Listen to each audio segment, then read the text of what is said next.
Libro de Job, capítulo 1. Vamos a leerlo a partir del versículo 13. Libro de Job, capítulo 1, versículo 13. Bendito sea el nombre del Señor. Y la palabra de Dios la leemos en el nombre del Padre, del Hijo y la comunión unción de su Santo y bendito Espíritu. ¿Cuántos dicen amén? Dice la Escritura en el verso 13. Y un día aconteció que sus hijos e hijas comían y bebían vino en casa de su hermano, el primogénito. Y vino un mensajero a Job y le dijo: estaban arando los bueyes y las asnas paciendo cerca de ellos, y aconteció los sabeos y los tomaron y mataron a los criados a filo de espada. Solamente escapé yo para darte la noticia. Aún estaba hablando cuando vino otro y le dijo: fuego de Dios cayó del cielo y quemó las ovejas y los pastores y los consumió. Solamente escapé yo para darte la noticia. Todavía está hablando y vino otro y le dijo: los caldeos hicieron 3 escuadrones y arrebataron contra los camellos y se los llevaron y mataron a los criados a filo de espada. Y solamente escapé yo para darte la noticia. Entre tanto que hablaba, vino otro y le dijo: tus hijos y tus hijas estaban comiendo y bebiendo vino en casa de su hermano, el primogénito. Y un gran viento vino del lado del desierto y los azotó. Y azotó las 4 esquinas de la casa, la cual cayó sobre los jóvenes y murieron. Y solamente escapé yo para darte la noticia. Entonces Job se levantó y rasgó su manto y rasuró su cabeza y se postró en tierra y adoró y dijo: desnudo salí del vientre de mi madre y desnudo volveré allá. Jehová dio y Jehová quitó. Sea bendito el nombre de Jehová. Señor, en el nombre de Jesús te damos gracias por esta palabra. Padre, que tu palabra, que es santa, pura, bendita y eterna, haya cabida en nuestro corazón y sea prosperada para todo aquello para lo cual tú la envías, Señor. Te doy gracias, Padre, por tu misericordia. A pesar, Señor, de todo, tu misericordia, Señor, es grande para con nosotros. Te pido, Padre, que sea tu palabra, Señor, mi Dios, como lámpara a nuestros pies, lumbrera a nuestro camino, que sea guía, Señor. Que nos marque un destino y un propósito y que podamos, Señor, caminar hacia ellos con tu ayuda y voluntad, Padre. Te doy gracias, Señor, en el nombre de Jesús. Gracias, Padre. Amén y amén. Pueden sentarse, hermanos. El tema de este mensaje es la respuesta en la pérdida. La respuesta en la pérdida.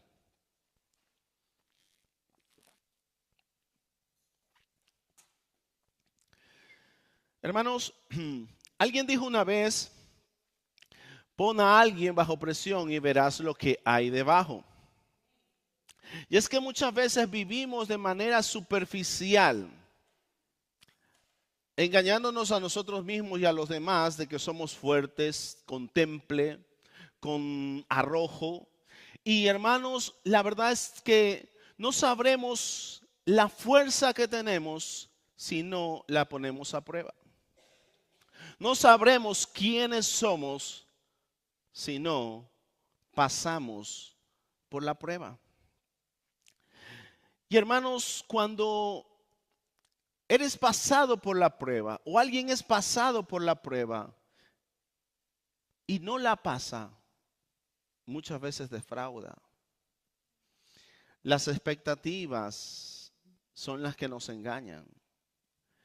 Y Hermanos, no hay otra manera para probar quiénes somos sino a través de las pruebas. No sabes hasta dónde estás dispuesto a llegar si no te ves en una situación extrema en la que tengas que resistir hasta salir de ello. Hermanos, la respuesta ante la pérdida depende de quién eres. Todos nosotros somos diferentes, pero tenemos un denominador común, que es nuestra naturaleza, y podemos responder ante las situaciones difíciles a la pérdida a partir de ciertos elementos. El primero es el shock. Yo me imagino a Job estando tranquilo en su casa y viniendo un mensajero y dándole una noticia. Él se quedó en las primeras 3, 4 cosas, él no hace nada. Cuando escucha sobre sus hijos, allí él rasga sus vestidos, se rapa la cabeza y se postra. Hermanos, una psicóloga, yo creo que es alemana, en los años 1969, Ruel Ross, escribió un libro acerca de la pérdida. Y ella decía o estipulaba que había 5 elementos que todos pasamos: el shock o la negación. Luego viene pues la ira, el enojo. Luego viene la desesperación, la depresión. Luego viene la negociación y después la aceptación. Y todos, hermanos, en cierta medida pasamos estas emociones cuando vivimos una pérdida. Job estaba viviendo en ese momento el shock, no se lo podía creer. Posiblemente le daba igual los camellos, le daba igual todo lo demás. Pero cuando llegó a sus hijos, wow. Hermanos, no importa quién sea, ante la pérdida se viven sentimientos así. Tienes que vivir la fase del duelo. Y es lo que vemos en Job. Él está viviendo esa fase del duelo desde el capítulo 1, del 20 al 22. Mira lo que dice. Entonces Job se levantó y rasgó sus mantos y rasuró su cabeza y se postró en tierra y adoró y dijo: desnudo salí del vientre de mi madre y desnudo volveré allí. Jehová dio, Jehová quitó, sea bendito el nombre del Señor. Hermanos, esta oración, esta expresión, después de recibir un golpe de tal magnitud,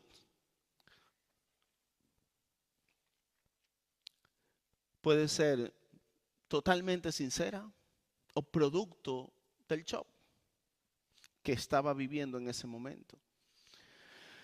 Hermanos, se dice que Job era un hombre íntegro.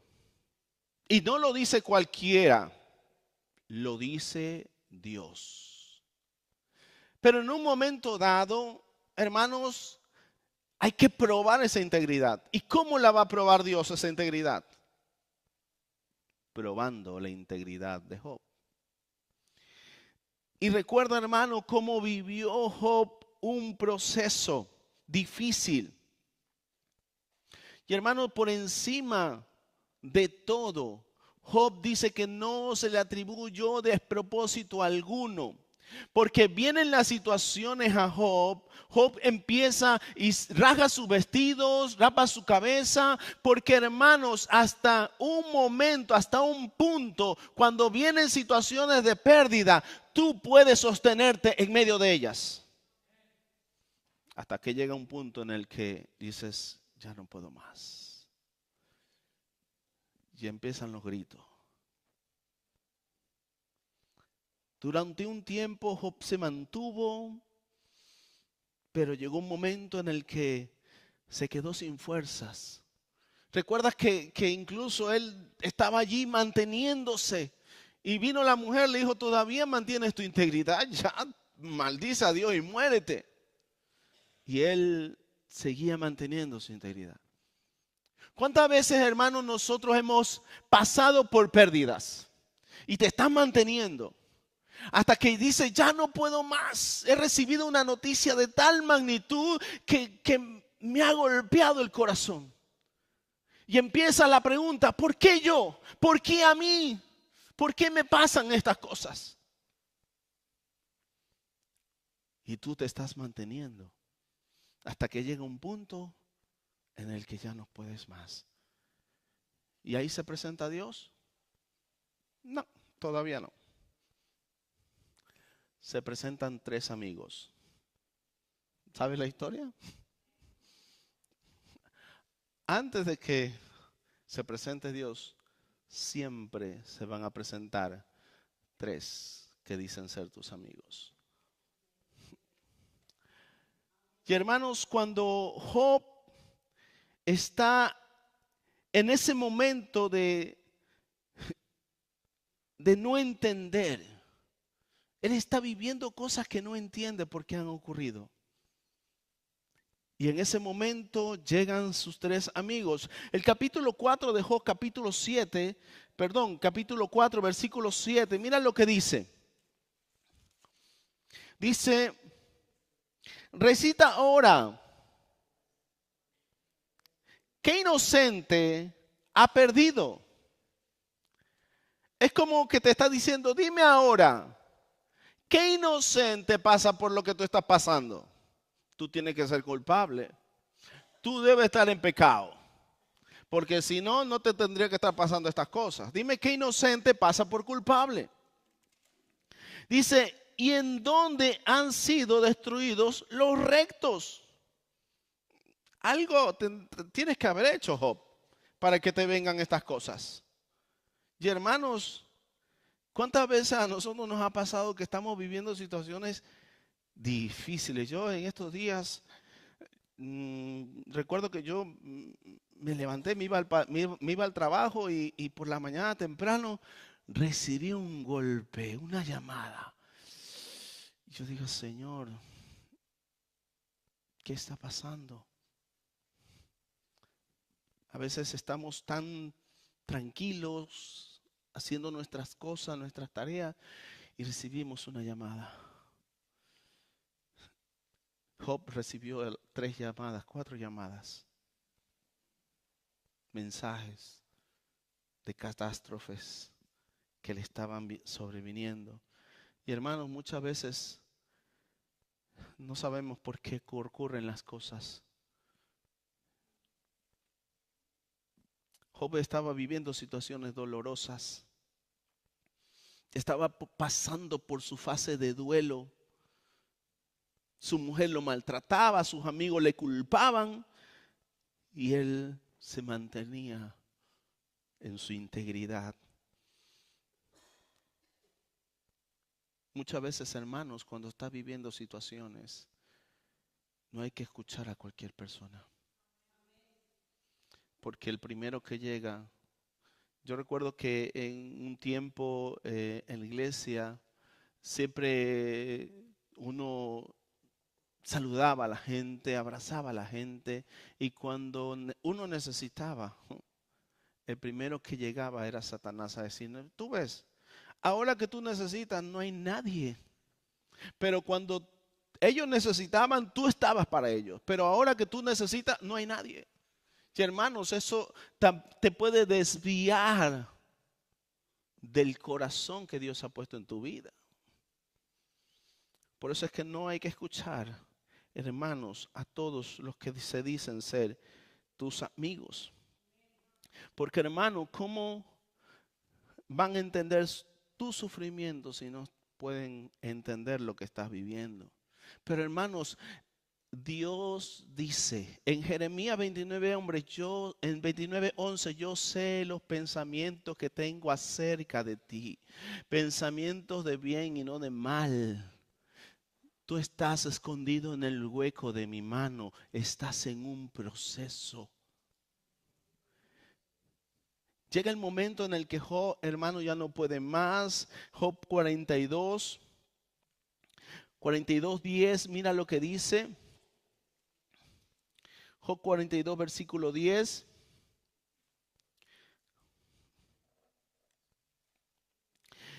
Y quitó Jehová la aflicción de Job cuando él hubo orado por sus amigos.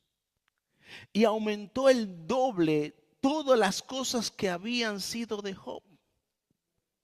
Y vinieron a él todos sus hermanos y todas sus hermanas, todos los que antes le habían conocido, y comieron con él pan en su casa y se condolieron de él y le consolaron de todo aquel mal que Jehová había traído sobre él. Y cada uno de ellos le dio una pieza de dinero y un anillo de oro. Hermanos, cuando tú estás escondido en las manos de Dios, aunque pasen situaciones, Dios sabe los pensamientos que tiene acerca de ti.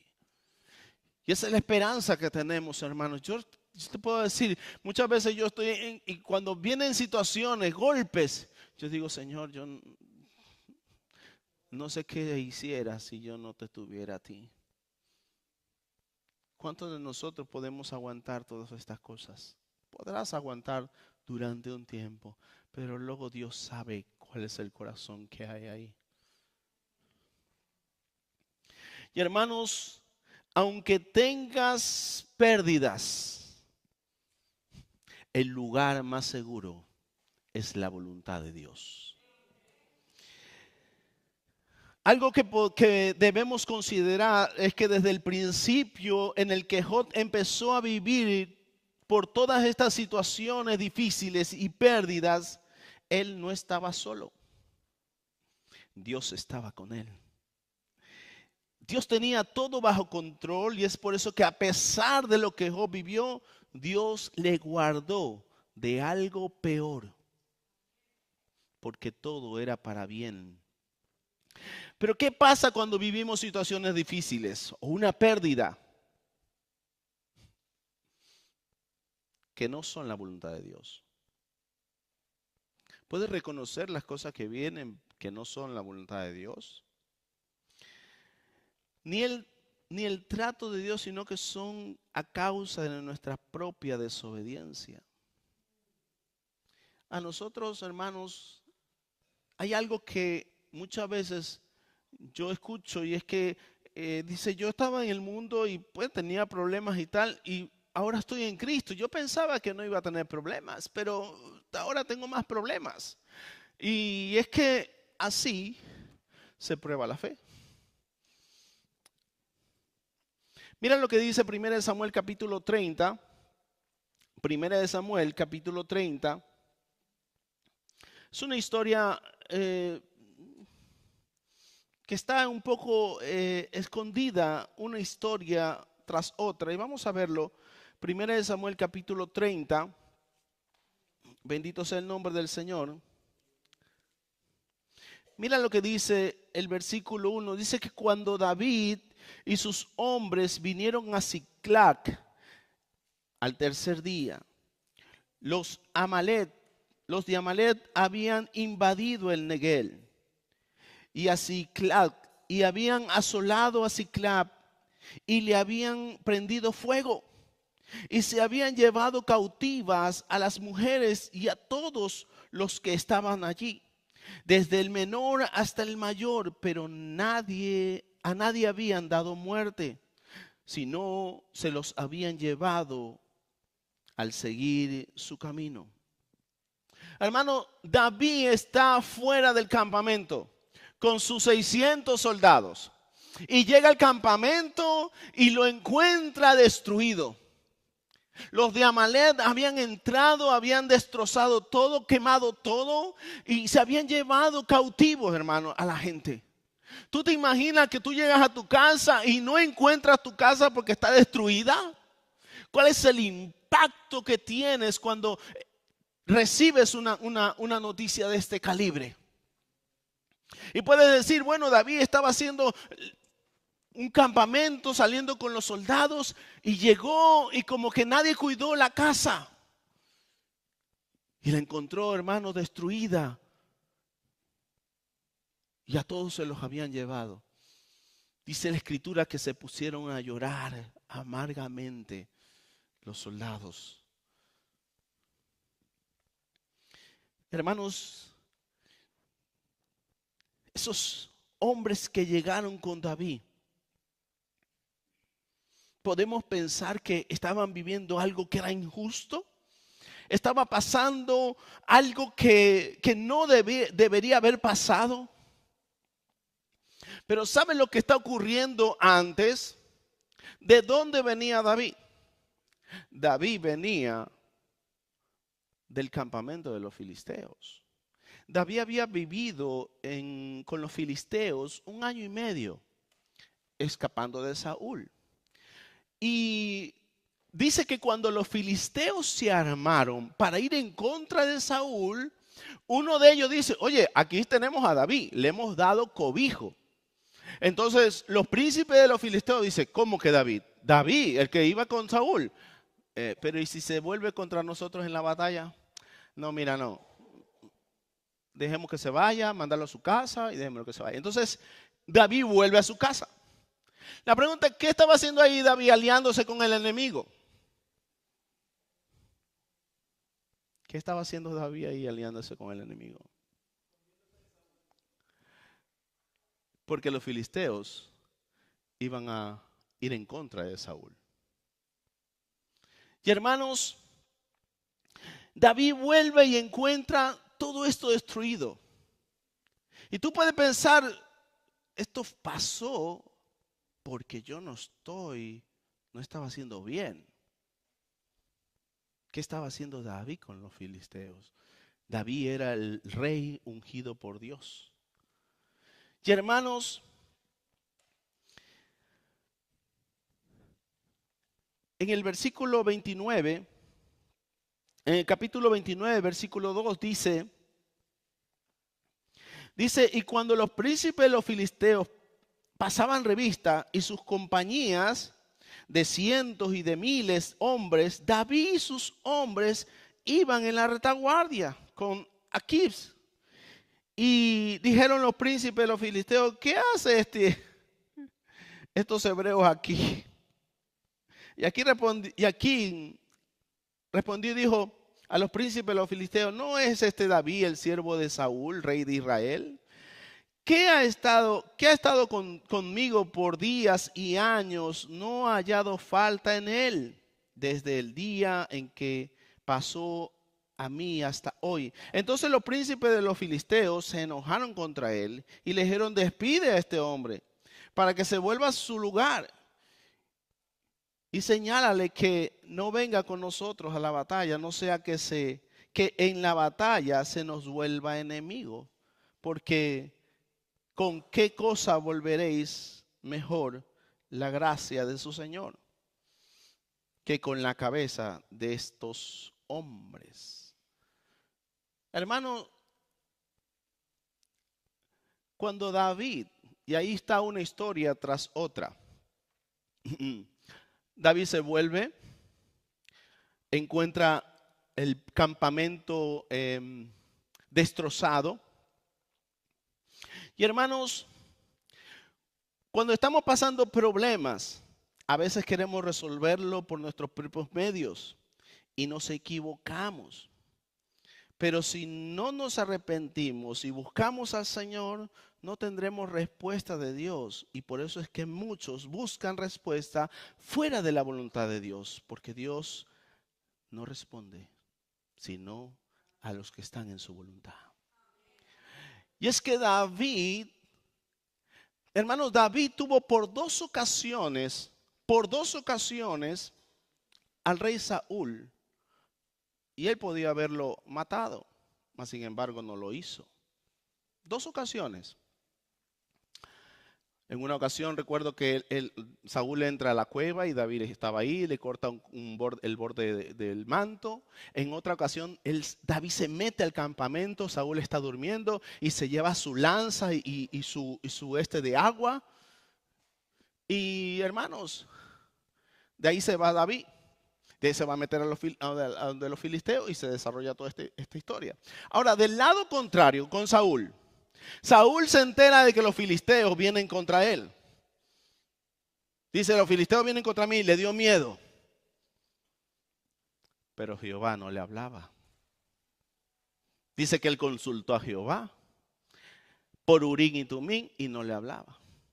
¿Qué hizo Saúl? Le dijo a un hombre, vete, búscame una divina. Ya sabes la historia, la de Ecrón. Eso está en 1 Samuel capítulo 28, porque la historia va consecutiva. Hermano, hay algo que yo quiero decirte acerca de esto. Porque la historia dice que Saúl se dice que se disfrazó, fue a ver a esta divina de Ecrón. Y entonces le dice Saúl a la divina, bueno, quiero que me mandes a llamar a Samuel. Cuando dice la escritura que esta divina se espantó, vamos al libro de Samuel capítulo 28, mira lo que dice a partir del versículo 7. Dice la escritura, entonces Samuel dijo a su criado, búscame una mujer que tenga espíritu de adivinación para que yo vaya a ella y por medio de ella pregunte. Y sus criados respondieron, he aquí hay una mujer de Ecrón que tiene espíritu de adivinación. Y se disfrazó Saúl y se puso sobre sus otros vestidos y se fue con 2 hombres y vinieron a aquella mujer de noche. Y le dijo, yo te ruego que me adivines por el espíritu de adivinación y que me hagas subir a quien yo te dijere. La mujer dijo, he aquí, tú sabes que Saúl ha hecho como han contado en la tierra de los evocadores y a los adivinos. ¿Por qué pues pones tropiezo a mi vida para hacerme morir? Vaya usted al verso 12. Y la mujer viendo a Samuel clamó a gran alta voz y habló aquella mujer a Saúl diciendo, ¿por qué me has engañado? Pues tú eres Saúl. Y el rey dijo, no temas, ¿qué has visto? Y la mujer respondió a Saúl, he visto dioses que suben de la tierra. Él dijo, ¿cuál es su forma? Y ella respondió, un hombre anciano viene cubierto de un manto. Saúl entonces entendió que era Samuel y humillando el rostro en tierra hizo gran reverencia. Y Samuel dijo, ¿por qué me has inquietado haciéndome venir? Y Saúl respondió, estoy en gran angustia por los filisteos, pelean contra mí y Dios se ha apartado de mí y no me responde más, ni por medio de profeta, ni por sueño, ni por esto te he llamado para que me declares lo que tengo que hacer. Entonces Samuel dijo, ¿y para qué me preguntas a mí si Jehová se apartó de ti es tu enemigo? Jehová te ha hecho como dijo por medio de mí, pues Jehová ha quitado el reino de tu mano y te lo ha dado a tu compañero David. Hermanos, hay algo que bueno, todavía no se definen. Hay algunos que dicen que fue Samuel el que vino y hay otros que dicen que no fue Samuel el que vino, sino que fue una expresión que no fue Samuel, sino que fue un demonio, digámoslo así. Ahora, ¿qué es lo que nos dice la Escritura con relación a esto? Primero, la Escritura nos dice en Deuteronomio 18:10, bendito sea el nombre del Señor. Deuteronomio 18:10, mira lo que dice. Dice, no se ha hallado en ti quien haga pasar a su hijo o hija por el fuego, quien practique adivinación, ni agorero, ni sortígero, ni hechicero, ni encantador, ni adivino, ni mago, quien haga consultar a los muertos, porque es abominación para Jehová. Cualquiera que hace estas cosas y por estas abominaciones Jehová tu Dios echa estas naciones de delante de ti. Hermanos, era totalmente abominación ir donde un adivino, un brujo.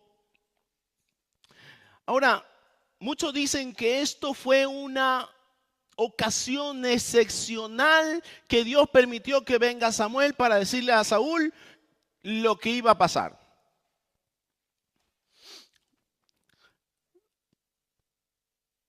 Pero ¿qué es lo que nos dice la Biblia? ¿Qué es lo que nos dice la Biblia? Primero, Dios no está de acuerdo con estas prácticas. Fue de noche. Segundo, en el libro de Lucas capítulo 16 está la historia del rico y Lázaro.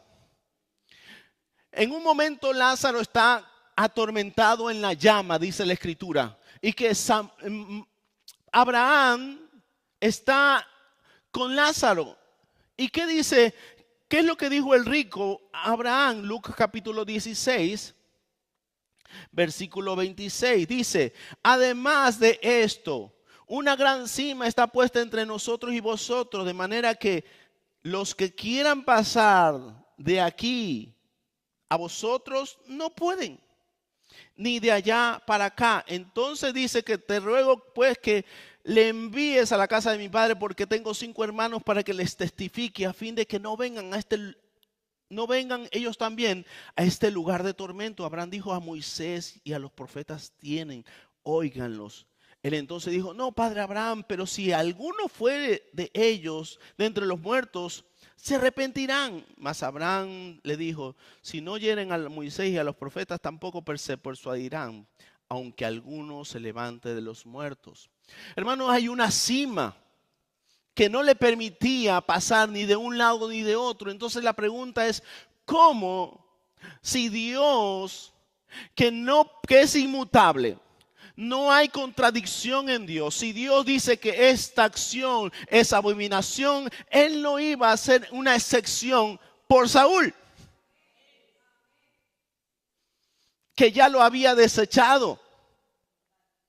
Y muchos dicen, bueno, es que como Jesucristo está en el monte de la transfiguración y viene Elías y Moisés y están junto con Jesús, pero hermano, es que no vamos a poner en la misma posición a Samuel y a Jesús. Uno destituido y el otro hijo de Dios. Entonces, la escritura, hermanos, para que sea algo veraz, tiene que establecerse como doctrina, no solamente en un lugar, sino en más de 3. Y vemos la historia de en Lucas, la historia del rico y Lázaro. No se puede. Vemos en Deuteronomio esa abominación. Vemos incluso en Gálatas 5, que dice que ni los hechiceros ni los agoreros, evidentemente da una lista, no heredarán del reino de Dios.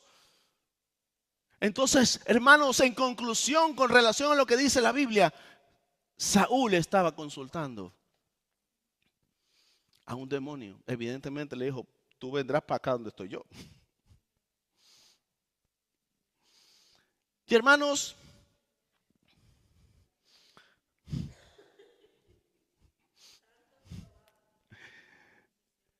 la respuesta en la pérdida es un corazón procesado y probado por Dios. La respuesta en la pérdida es un corazón procesado y probado por Dios. Miren el carácter de estos 2 hombres. Es evidente que no eran iguales, pero los 2 en una situación difícil fueron a consultar a Dios. David también fue y consultó a Dios. Le dijo al profeta, dame el efod, me voy a consultar a Dios. Mire, esa primera de Samuel capítulo 30, el versículo 8, dice la Biblia que y David consultó a Jehová, diciendo, perseguiré a estos merodeadores, los podré alcanzar. Y él dijo, síguelos, porque ciertamente los alcanzarás.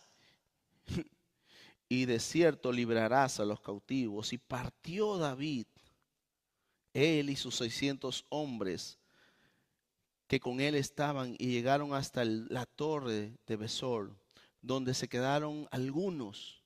Y David siguió adelante con 400 hombres, porque se quedaron atrás 200, que cansados no pudieron pasar la torre de Besor.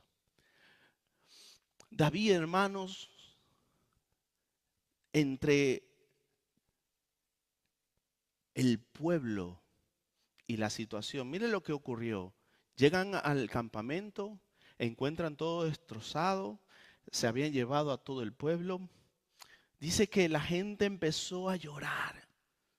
Pero ¿sabes lo que después pasa? Está el shock y luego viene la ira, el enojo. Y entonces dice que el pueblo empezó de tal manera a llorar que empezaron a ver a David. Y dice la escritura que David dijo: déjame ya parar de llorar y voy a consultar a Jehová. Y hermanos, un corazón tratado, un corazón que ha pasado por el fuego de la prueba, tiene un carácter que, hermanos, que a pesar de que David fue ungido rey muy joven, desechado incluso a las ovejas, pero él en ese tiempo no veía que estaba desechado, veía que tenía un tiempo para el Señor. Iba a donde sus hermanos que estaban luchando contra los filisteos. ¿Tú qué haces aquí? Tú vienes a ver cómo es que se lucha. Y ve al filisteo y tiene una victoria. Y a pesar de esa victoria, hermanos, está con el rey Saúl y es perseguido por el rey Saúl. A pesar de que David daba victorias al rey Saúl en principio, luego es perseguido. Y David se ve que no atesoró en su corazón contra el rey Saúl nada, porque en 2 ocasiones dijo: tengo en mi mano al ungido de Jehová. Y él honraba al ungido de Jehová. Y en ese momento, hermanos, cuando viene la prueba, David ya tenía un carácter, un corazón tratado, en el que, hermano, viene la prueba y dice: yo voy a consultar a Jehová. ¿Cómo? Adorándolo. Hermano, ¿cuántas veces cuando viene una situación difícil, cuántos no nos ponemos a adorar? Vamos a cantar alabanza, vamos a adorar. Estoy pasando por la prueba, pero el gozo del Señor es mi fortaleza. ¿Qué es lo que dice Nehemías cuando estaban construyendo los muros? Hermano, vino Esdras, empezó a leer la Biblia y Nehemías proclamó: gócense, el gozo del Señor es nuestra fortaleza.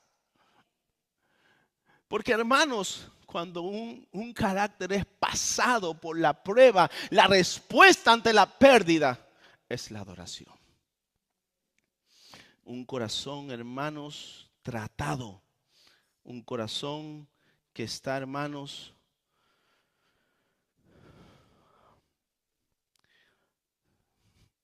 no paga mal por mal. Saúl, ¿cuántas veces perseguía a David? Y David no pagó mal por mal. Ante la persecución, ante las situaciones difíciles, hermano, entre la victoria y la pérdida, la obediencia a la palabra de Dios y a su voluntad es el lugar más seguro. ¿Qué dice Mateo capítulo 7? Mateo capítulo 7, versículo 22. Mateo 7, 22. Dice: muchos me dirán: Señor, Señor, ¿no profetizamos en tu nombre, y en tu nombre no echamos fuera demonios, y en tu nombre hicimos muchos milagros? Entonces les declararé: nunca os conocí, apartaos de mí, hacedores de maldad. Hermanos, podemos decir en un momento dado que nuestro corazón ha sido tratado para poder decir al Señor: mira, Señor, hemos hecho esto y hemos hecho aquello. Pero muchas veces nos engañamos a nosotros mismos pensando que somos fuertes y que tenemos algo que el Señor ha puesto en nuestra vida y caminamos en aquello. Y hermano, no vaya a ser que en el momento en que nos encontremos con el Señor le digamos, pero si hemos hecho tantas cosas en tu nombre, pero es que yo no te conozco. No has sido pasado por la prueba. No reconozco en ti un carácter. Hermanos, todos en algún momento hemos vivido situaciones difíciles o estamos viviendo situaciones difíciles o viviremos situaciones difíciles. Nos encontraremos con la pérdida, cosas que nos llevarán al límite. ¿Cómo responderemos en ese momento? ¿Cómo responderemos a cada situación? ¿Cómo responderemos? ¿Con ira? ¿Con enojo? ¿Con desesperación?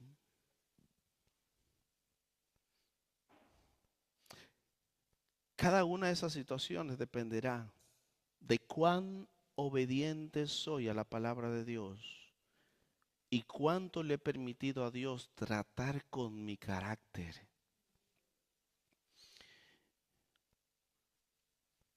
Dice el verso 24, cualquiera pues que me oye estas palabras y las hace, le compararé a un hombre prudente que edificó su casa sobre la roca.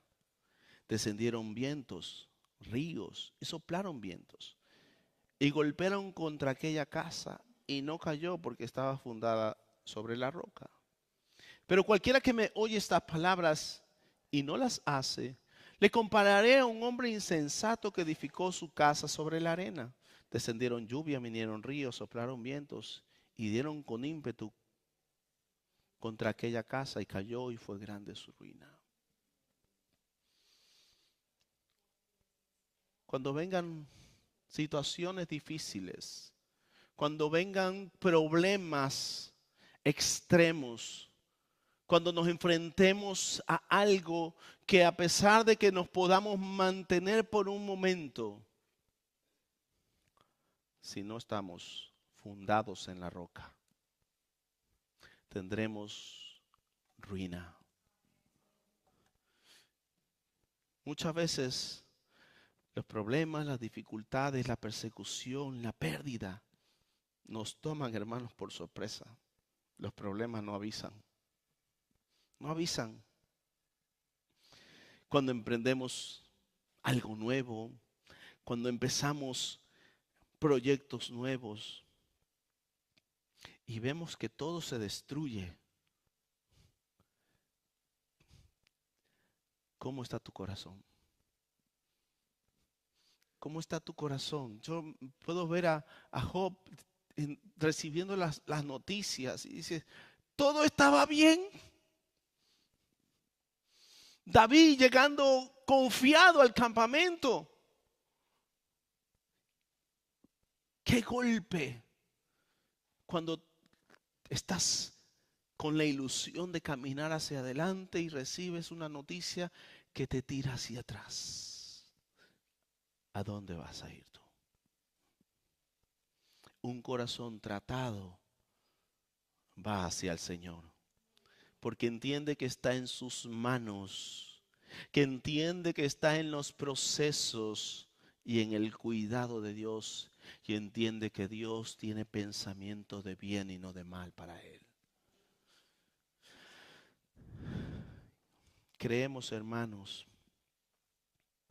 muchas veces en personas, ponemos nuestra confianza y nos desilusionan. Pero podemos llegar hacia Dios, decirle, Señor, tú sabes mi corazón. Tú sabes, Señor, lo que he hecho. Yo no he tocado al ungido de Jehová. Y tú sabes que no lo he hecho. Y ahí es donde Dios da la respuesta en medio de la pérdida, de la tribulación, de la angustia. Porque Él conoce los corazones y sabe las intenciones y los pensamientos de cada uno. ¿Cómo son tus respuestas en la tempestad? Esa respuesta dependerá de quién eres en Cristo. Ponte en pie, vamos a orar. Señor, te pedimos, Padre, que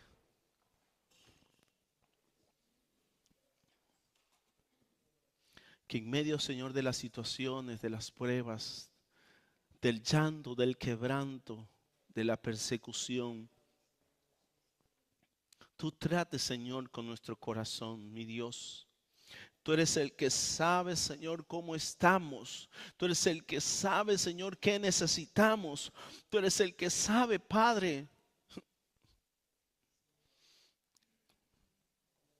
Tú no pondrás más carga de la que nosotros no podemos llevar. Porque tú eres un Padre que nos ama, mi Dios. Pero muchas veces, Señor, cuando vienen las situaciones, queremos nosotros por nuestra propia mano torcer el brazo de Dios para que las situaciones vayan mejor. Padre, y tú tienes el mejor plan para que todo vaya bien. Padre, yo te pido, Señor, que trate, Señor, con los corazones, mi Dios. Padre, muchas veces vienen, Señor, Padre, sin avisar situaciones difíciles. Vienen, Padre, Señor, a golpear nuestra casa. Vienen, Señor, como la fuerza de un río, a golpear con ímpetu contra nuestra casa. Padre, pero Cristo está en el lugar. Solo Cristo. No necesitamos más que a Cristo. Es la roca, fundamento de nuestra fe es Cristo. Y pueden levantarse ríos, pueden levantarse vientos, y en el nombre de Cristo estaremos firmes, firmes en el Señor, adorando y exaltando tu nombre, adorando, porque el gozo del Señor en medio de la tribulación será mi fortaleza. Te doy gracias, Padre. Gracias por tu palabra, Señor, mi Dios. Que no vuelva a ti vacía, Señor. Tú conoces cada corazón, Padre. Señor, y que sea, Señor, tu palabra, Señor, recibida. Padre, y que sea honrada, Señor. Gracias, Padre. En el nombre de Jesús. Gracias, Señor. Amén.